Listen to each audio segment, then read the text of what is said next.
생각보다 여기 금융 관련 뉴스에서 이 전문가들이 이 기술적 분석 관점에서의 얘기를 많이 하진 않습니다. 근데 유난히 다이버전스 관점에서의 접근되는 기사는 상당히 많습니다. 그만큼 신뢰할 수 있는 분석 방법이고요. RSI를 믿지 않아도 RSI 다이버전스는 믿는다라는 사람도 있을 정도입니다.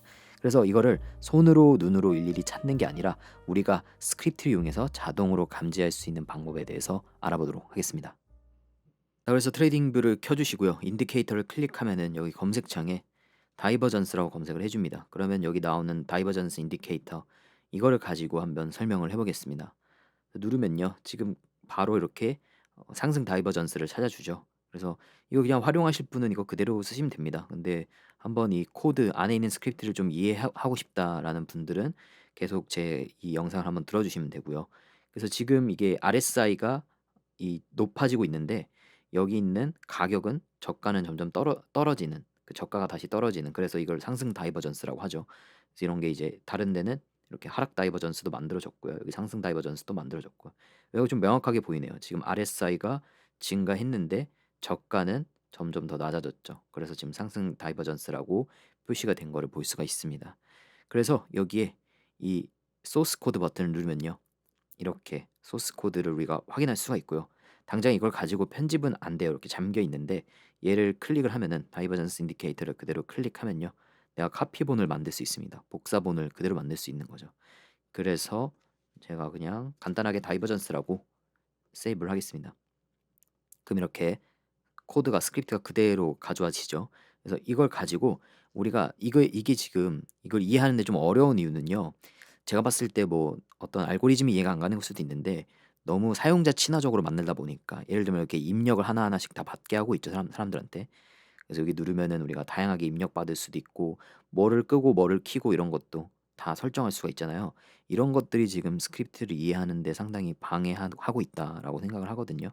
그래서 이런 짜잘한 꾸밈 요소들 있잖아요. 꾸미기 위해서 혹은 사용자들을 위해서 편하게 하려고 만든 것들을 좀 제하고 정말 핵심 다이버전스, 오로지 다이버전스를 위한 것들만 한번 제가 설명을 드리겠습니다. 자, 그래서 우리가 원래 있던 이 스크립트를 전부 커멘트 처리하겠습니다. 이거 나중에 이제 이걸 저랑 배우고 나서 한번 참조를 해보시고요. 전부 마우스를 끌어서 우리가 컨트롤 누른 채로 슬래시를 누르면은 이렇게 전부 자동으로 커멘트를 달아줍니다. 이 단축키입니다. 그래서 지금 단축키를 달아서 다 커멘트를 했으니까 작동을 안 할 거고요. 여기다가 우리가 처음부터 한번 만들어 볼 겁니다. 그래서 이 원래 있던 다이버전스 인디케이터는 이제 좀 지워 주시고요. 그리고 이름도 그냥 여기도 다이버전스라고 만들어 놓을게요. 그래서 이제는 우리가 여기다 첫 번째 RSI를 구할 겁니다. 그래서 우리가 RSI를 가지고 다이버전스, 그중에 우리는 상승 다이버전스만 한번 해볼 겁니다. 그래서 RSI 구하는 거는 우리가 TA.RSI 펑션으로 클로즈라는 가격을 기준으로 14개 봉을 가지고 RSI를 구하겠습니다. 그래서 RSI는 변수에 저장을 해주고요.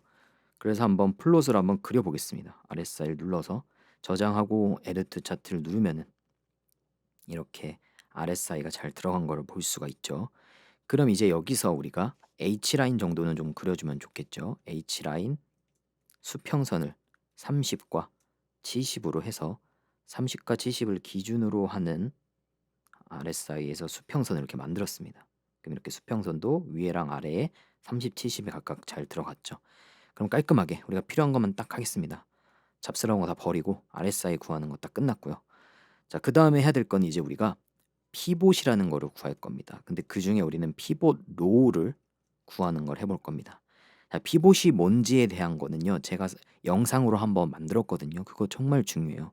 왜냐면 여기서만 쓰이는 게 아니라 대부분의 스크립트, 지표나 전략 스크립트에서 많이 쓰이는 거기 때문에 그 영상 안 보셨으면 좀 보시길 추천을 드리고요. 제가 설명을 드릴 거지만 그거보다 제가 만든 영상보다 더 정확하게는 설명을 못 드릴 것 같아요. 정말 잘 찍었으니까 그거 한번 참고하시면 좋을 것 같고요. 그래서 피벗로가 뭐냐? 여기 있죠. 간단하게 설명하면 이 V자에서 이 제일 작은 저가가 여러 개 있는데 이 V자를 기준으로 제일 작은 저가를 여기를 피벗 로우라고 합니다. 피봇이 되는 로우인 거죠. 그래서 이 V자의 가장 작은 저가를 의미하는 겁니다. 그러려면은 이 작은 저가를 판단하는 기준이 뭐냐면요. 생각을 해보면은 우리가 여기를 저가라고 판단하려면은 우리가 기준이 있어야 돼요. 어떤 기준이냐면 이게 저가라고 했을 때 왼쪽 저가를 한번 참고를 해 보는 거죠. 왼쪽도 저가가 있으니까. 하나, 둘, 셋, 넷, 다섯 개 이렇게 참고를 했어요. 하나, 둘, 셋, 넷, 다섯 개를 참고하고요. 오른쪽에도 저가를 참고하는 거죠. 하나, 둘, 셋, 넷, 뭐 다섯 이렇게 참고를 했어요. 그렇게 참고를 했을 때 왼쪽 다섯 개 저가와 오른쪽 다섯 개 저가를 봤을 때 제일 작은 저가를 찾는 게 여기가 피봇 로우인 겁니다. 그래서 피봇 로우를 판단할 때는 오른쪽까지 봐야 되잖아요. 그래서 확정이 오른쪽 다섯 개에서 확정이 납니다. 여기서 피봇 로우가 확정이 되는 거예요. 이쪽에서. 그래서 이쪽에서 판단이 되기 때문에 피봇 로우가 살짝 늦게 나온다는 거죠.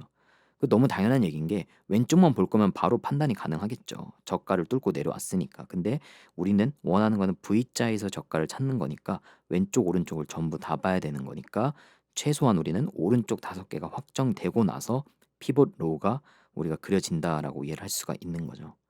그래서 한번 이제 우리가 펑션을 이용해 보겠습니다. TA 점 피봇 로우라는 펑션이 있고요. 여기다가 이제 뭐를 기준으로 우리는 피봇 로우를 찾을 건지를 넣어주는 건데 우리는 RSI, 우리가 만든 RSI를 기준으로 찾을 겁니다. 그래서 RSI를 기준으로 왼쪽 다섯 개와 오른쪽 다섯 개. 여기는 이제 사용자가 설정하기 나름인데 뭐 대부분 다 5로 하는 것 같아요. 그래서 5를 기준으로 하겠습니다. 왼쪽 다섯 개와 오른쪽 다섯 개를 참고해서 우리가 피봇 로우를 그려볼 겁니다.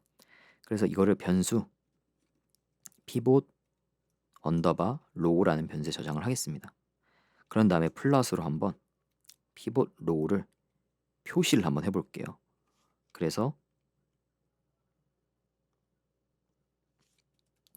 그 다음에 이 피봇 로우를 BG 컬러라는 펑션으로 한번 그려볼 겁니다. BG 컬러는 뭐냐면 백그라운드 컬러의 약자예요. 배경색을 바꿔주는 거예요. 한번 보여드릴게요. 컬러점 그냥 제가 레드를 넣어보겠습니다. 그래서 저장을 하면은 어떻게 됐냐면 그냥 배경이 다 빨간색이 돼버렸죠. 되게 간단한 펑션이에요. 근데 얘를 어떻게 활용할 수가 있냐면 얘가 색깔을 피봇 로우가 발생했을 때만 피봇 로우가 있을 때만 우리가 초록색을 넣고요. 없으면은 이제 사망 조건 연산자를 쓴 겁니다. 없으면은 색깔을 안 넣는 겁니다. 이제 NA가 아무것도 아니다라는 의미입니다. 그래서 얘를 다시 저장을 하면은 우리가 피봇 로우가 발생했을 때만 지금 초록색이 들어가죠. 아 근데 뭔가 이상하죠? 아니 지금 여기를 보니까 우리가 피봇 로우라고 한 여기 초록색 부분이 아무리 봐도 여기가 V자의 그 저가 부분이 아니죠. 제일 작은 부분이 아니잖아요. 이상하죠? 근데 아까 제 첫 번째 처음에 한 설명을 잘 들었다면은 이게 사실은 여기 있는 피봇 로우를 여기서 확정이 나서 그려진 거죠. 얘도 똑같아요. 여기 있는 피봇 로우를 확정이 난 거를 이쪽에서 그려진 거고 여기도 여기 있는 피봇 로우를 확정이 여기서 난 거예요. 다섯 칸 이후에 났어요. 다섯 개 봉 이후에 났어요. 여기 다섯 개 봉 이후에 났고요. 그 이유가 뭐다? 피봇 로우라는 건 결국에 왼쪽 다섯 개와 오른쪽 다섯 개를 전부 비교해서 나와야 되는 거기 때문에 그래서 피봇 로우가 있는 곳의 오른쪽에서 지금 초록색이 들어간 겁니다. 그래서 제가 한번 얘를 표시를 한번 해볼게요. 여기가 우리가 생각하는 피봇 로우였어요. 그럼 여기로 다섯 칸 이후에 이게 생겼으면은 다시 왼쪽 다섯 칸으로 땡겨 오면 되는 거 아닌가요? 왼쪽 다섯 칸으로. 그럼 얘가 일로 올 거 아니에요, 그렇죠? 그러려면은 여기에 오프셋이라는 거를 넣어주면 됩니다. 여기에 오프셋을 마이너스 5를 넣어주는 거죠. 오른쪽 다섯 칸에 생성됐으니까 마이너스 5를 넣으면 왼쪽 다섯 칸으로 얘를 전체적으로 다 이동시켜줘요. 그래서 세이브를 누르면은 이렇게 우리가 오른쪽 다섯 칸에 있던 거를 왼쪽 다섯 칸으로 이동시켜서 원래 있던 피봇 로우가 있는 곳들에 이렇게 찍어주는 거를 볼 수가 있죠. 이제 이 이후에는 우리가 상승 다이버전스의 판단 기준 4개를 전부 만족시켜야 됩니다. 첫 번째 상승 다이버전스의 판단 기준은 피봇 로우가 발견되었는가입니다. 그래서 아까 우리가 방금 피봇 로우를 그리기는 성공을 했잖아요. 근데 사실 발견되었는지 안 되었는지의 여부는 우리가 true, false로 구분이 돼야 돼요. 있으면은 true, 아니면 false인 거죠. 그거를 만들려면은 변수 하나를 일단 생성을 해줄게요. pl found라는 변수를 하나 만들고요. 여기에 이제 어떤 펑션 na라는 펑션을 쓸 겁니다. 그래서 pivot row라는 거를 넣어주고요. 그럼 이게 이제 상황 조건 연산을 써서 여기다가 물음표를 넣고 false 그리고 컬런을 넣고 true라고 하겠습니다. 이걸 왜 이렇게 했냐면요. 이 NA 펑션의 이 사용법을 알아야 돼요. NA는 뭘 어떤 걸 하는 기능이냐면 true를 반환합니다. 언제? NA면은 true입니다. 이 값이 NA면은 true를 반환하는 거예요. 그럼 이 값이 NA라는 건 뭐예요? 피봇 로우가 없으면은 true라는 거죠.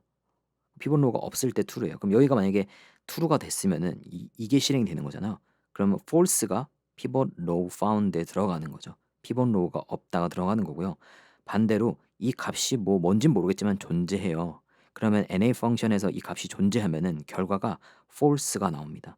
그럼 false가 나왔다는 거는 얘가 실행이 돼서 true가 여기 들어가는 거죠. PL found에. 그래서 이거 처음에 저도 이거 처음에 봤을 때 잘 너무 이해가 복잡하잖아요. 뭔가 반대로 생각하는 그 개념이 있잖아요, 이게. 왜 이게 반대로 생각해야 이해가 되니까 저는 그냥 외웠거든요. 그 외우면은 되게 효율적인 게 그냥 이 줄을 다 외워버리고 이 줄을 만약에 외웠다면은 우리가 봐야 될 건 이것만 보면 되거든요. 그래서 외웠다고 생각하면은 이것만 보면 돼요, 이 안에. 그럼 어떻게 해석하냐면 피봇 로우가 있으면 true, 없으면 false가 들어가는 겁니다. 이 뒤에 뭐 생각하지 마세요. 그냥 외웠다면은 그냥 이 안에 있는 것만 보면 돼요. 이 안에 있는 게 뭐 피봇 로우든 피봇 하이든 뭐든 간에 이 안에 있는 게 있으면 true, 없으면 false가 들어가는 거예요. 그러면 좀 우리가 스크립트 짤 때 좀 편할 겁니다. 그래서 제가 정말 외우라는 얘기 안 하는데 이거를 외우라고 한 이유는 너무 많이 쓰이니까. 이게 은근히 스크립트 볼 때마다 많이 보일 겁니다. 그래서 얘가 존재하면 true, 없으면 false가 들어간다고 생각하면 됩니다. 그래서 PL found라는 변수를 성공적으로 우리가 만들었습니다. 자, 그다음 상승 다이버전스 판단 기준 두 개의 피봇 로우가 증가하였는가를 보는 거죠. 피봇 로우가 증가했다는 거는 여기 지금 RSI를 봤을 때 피봇 로우를 제가 한번 표시를 해볼게요. 여기 한 번, 여기 한 번이었죠. 이 두 개만 이 구간에서만 보는 거예요. 지금 이 구간에서만 봤을 때 이쪽에 한 번, 이쪽에 한 번 있죠. 그게 지금 증가했는가 방향이. 증가했다는 거는 우리가 뭐 화살표로 표시하면은 뭐 이런 거겠죠. 여기서부터 여기까지 이렇게 올라갔는가, RSI 값이 이렇게 올라갔는가, 더 위에 있는가를 우리가 판단을 해야 되는 겁니다. 그래서 저거를 만들기 위해서 우리가 변수를 하나 만들게요. is pivot row higher라는 변수를 만드는 거죠. 그리고 이 안에서 우리가 RSI끼리 비교를 할 거니까 RSI를 넣어주는데 0번째가 아니라 5번째 RSI를 가져올 겁니다. 5번째. 이거 아까도 계속 나온 5, 5, 5 그거랑 똑같은 이유입니다. 왜 계속 5를 하냐고요? 여기서 이 피봇 로우가 확장된 거는 여기가 아니었고 사실 언제였죠? 5번째 이후에 확정이 됐었죠. 다시 오프셋을 제가 정상으로 되돌려 볼게요. 0으로 바꿔놓고 보면은 여기서 확정이 됐으니까 확정됐을 때 그 당시에 피봇 로우를 가져오려면은 그때 RSI를 가져오려면은 우리가 RSI 5번째에 접근을 해야 여기 있는 RSI를 가져올 수가 있잖아요. 그러니까 5를 넣은 겁니다. 이거 이해하셔야 됩니다. 그래서 마이너스 5를 다시 넣어서 살려놓고 그럼 RSI 5를 넣은 이유는 그거다. 5번째 봉 이후에 확정이 됐으니까 피봇이 그러니까 5번째 과거로 가서 RSI를 들고 와야 그 당시 피봇이 발생했을 때 RSI가 발견이 됐다는 거고요. 그러면 지금 이 RSI 5라는 거를 표시를 해볼게요. 지금 내가 여기서 찾은 RSI 5는 사실 어디다? 여기서 찾은 거를 지금 이 구간이라고 보면 되겠네요. 자, 그 다음은 이제 우리가 여기 있는 RSI를 찾아내야 돼요. 그래야 두 개를 비교하니까요. 얘가 더 큰지를 비교할 수가 있으니까요. 그래서 이제는 이 파란색이 크다. 뭐보다 이제 여기서 th.value when이라는 펑션을 써야 됩니다. 자, value when 펑션은 어떤 값을 찾아낼 때 쓰는 거, 어떤 값을 구해야 되는데 when이라는 거는 언제라는 의미잖아요. 그래서 첫 번째 조건을 넣어요. 어떤 조건을 넣고 그래서 우리가 여기를 PL found 우리의 조건은 뭔가요? 피봇 로우가 찾아졌을 때 그게 언제인 겁니다. 그 당시 피봇 로우가 찾아졌을 때의 value 값을 얻어올 건데 그 두 번째 소스에는 그 값을 넣어주는 겁니다. 그래서 우리가 찾고 싶은 값은 RSI인데 5번째를 찾은 겁니다. 더 이상 설명 안 하겠습니다. 5번째를 찾는 이유. 그리고 여기 이제 occurrence라는 게 있죠. occurrence는 이 PL found가 여러 개 나타나잖아요. 한두 개가 아니잖아요. 그 한두 개가 아닌 구간 안에서 몇 번째에 있는 거를 가져오겠냐. 그래서 0을 넣으면은 가장 제일 먼저 발견된 RSI를 가져오겠죠. PL found가 가장 먼저 발견된. 그러면은 얘가 0을 넣었다는 건 지금 얘랑 똑같아진 거예요. 여기 있는 거 그냥 발견되자마자 RSI 다섯 번째를 가져온 거니까. 근데 우리는 여기다가 1을 넣어서 그 바로가 아니라 한 번 과거로 더 가는 거죠. 여기가 아니라 다시 이쪽으로 한 번 더 뒤로 가서, 그래서 occurrence라는 겁니다. occurrence는 그 여러 번 발생했을 때 0을 쓰면은 그 당시 걸 가져오고 1을 쓰면은 그 다음 거, 그 다음 과거의 거를 가져온다는 의미를 합니다. 그래서 이제 이 RSI, 여기서 구한 RSI의 밸류는 뭐가 된다? 얘가 이 노란색이랑 똑같은 게 되는 겁니다. 그래서 이쪽에 나오는 RSI가 여기가 되는 거예요. 1을 넣었기 때문에. 0을 넣었으면 얘도 파란색 박스랑 똑같은 RSI가 나올 겁니다. 자, 이 상태에서 우리가 상승 다이버전스 판단 기준 세 번째, 피봇 로우 두 개에서의 저가는 감소하였는가를 판단해야 됩니다. 저가, 여기 가격을 봤을 때 이 가격의 저가가 감소했는지를 보는 거죠. 그게 다이버전스니까. 그래서 지금 여기 표시를 하면은 이쪽과 그 다음에 여기 여기 피봇 로우가 발생한 곳에 저가를 비교를 하는 거죠. 근데 지금 보니까 얘는 이렇게 증가했죠. 피봇 로우가 저가가 커졌죠. 그럼 얘는 벌써 다이버전스가 아닌 거죠. 그래서 여기로 봤을 때 이거를 찾아내는 거죠. 이게 여기조차 만족을 안 하면은, 이걸 만족을 안 하면은 아무리 이게 만족해봤자 다이버전스가 아닌 거니까. 그래서 이 두 개를 찾는 일을 또 해볼 겁니다. 자, 그래서 여기도 변수를 하나 만들어서 is price lower, 가격은 줄어들었는가 적어졌는가를 만들어 놓고 로우를 가져오는데, 저가를 가져오는데 다섯 번째 거 가져올 겁니다. 다섯 번째 거 5를 계속 쓰네요. 그리고 그게 작아져야 됩니다. TA.value when 피봇 로우를 찾았을 때의 저가. 근데 그게 0번째가 아니라 그 전에 거를 찾았을 때. 그래서 얘도 위에랑 아주 똑같은 논리예요. 똑같은 논리예요. 자, 이 파란색 하늘색 박스로 같이 표현을 해볼게요. 제가 박스를 또 하나 그려서 이 로우 다섯 번째, 여기 있는 로우 다섯 번째는 어디? 여기 있는 로우 다섯 번째, 여기를 의미하는 거죠. 그리고 노란색 박스 여기죠. 여기서 찾은 로우 다섯 번째는 어디? 여기를 의미하는 겁니다. 여기. 그래서 두 개를 비교해서 이게 과거보다 현재가 더 작아졌는지를 체크를 하는 겁니다. 그래서 저가가 감소했는지. 근데 지금은 감소하지 않았고 오히려 커졌네요. 그럼 얘는 이제 다이버전스 판단 기준 세 번째에 맞지가 않는 거죠. 저가는 감소하지 않은 겁니다. 자, 이제 마지막 상승 다이버전스 판단 기준 마지막입니다. 두 개의 피봇 간 레인지를 제한하는 거예요. 레인지는 어떤 범위를 제한한다는 뜻입니다. 범위라는 거는 잘 보면은 근데 뭐 이런 상황을 찾기도 좀 쉽지 않은 게, 좀 보면은 어딜까? 이 피벗로가 너무 멀 때가 있어요. 두 개 사이의 간격이 너무 멀다는 거는 먼 사이에서 다이버전스를 찾는 게 의미가 있을까? 그리고 반대로 너무 가까울 때도 있을 거예요. 뭐 이 정도라고 해볼게요. 가깝다고 해볼게요. 이게 너무 가까워서 여기서 다이버전스 찾는 게 의미가 있을까? 그런 거를 제한할 때 이제 레인지를 제한을 한다고 합니다.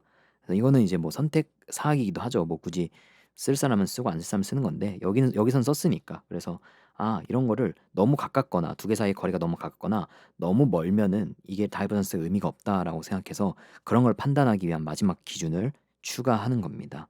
그래서 여기는 펑션을 하나 만들 겁니다. 여기다가 in range라는 펑션을 만들 거고요. 어떤 컨디션, 조건이 들어가게 할 겁니다. 그리고 나서 이 펑션을 만들 때는 이렇게 화살표 같은 모양을 넣어줘야 되고요. 그 다음에 bars라는 변수에다가 여기 탭을 반드시 넣어줘야 돼요. 탭 해서 들어쓰게 해줘야 됩니다. 그 다음에 ta.parseSince라는 펑션이 있습니다. 얘를 이용하는 거고요. 이 펑션의 의미는 어떤 조건, 내가 지금 넣은 이 컨디션, 이 조건이 true일 때 그때까지의 바의 거리를 찾아줍니다. 그 사이에 바가 몇 개가 있었는지를 알려주는 펑션인 거예요. 그래서 parse since입니다. count, 센다고 하죠. 넘버를, 바의 개수를, 넘버를 센다. since the last time the condition was true. 그러니까 컨디션이 만족했을 때까지의 그 바의 개수를 센다는 거죠.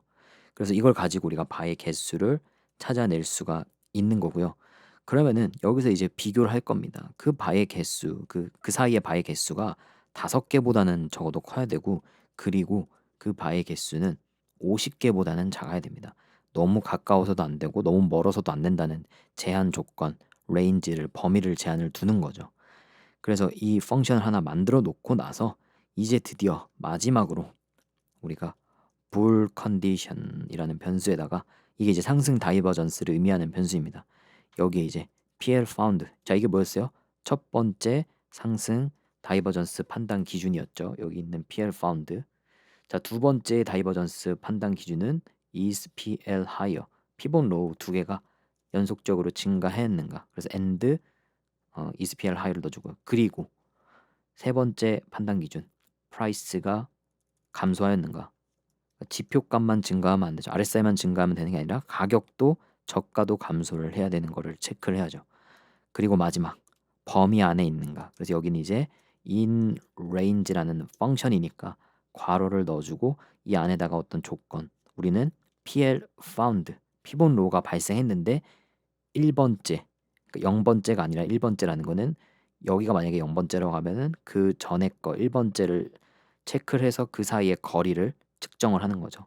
그 사이가 몇 개의 바가 있는지. 그래서 1을 넣어주는 겁니다. 그래서 그게 5와 50 사이에 있으면 여기가 true가 나오고 아니면 false가 나오겠죠.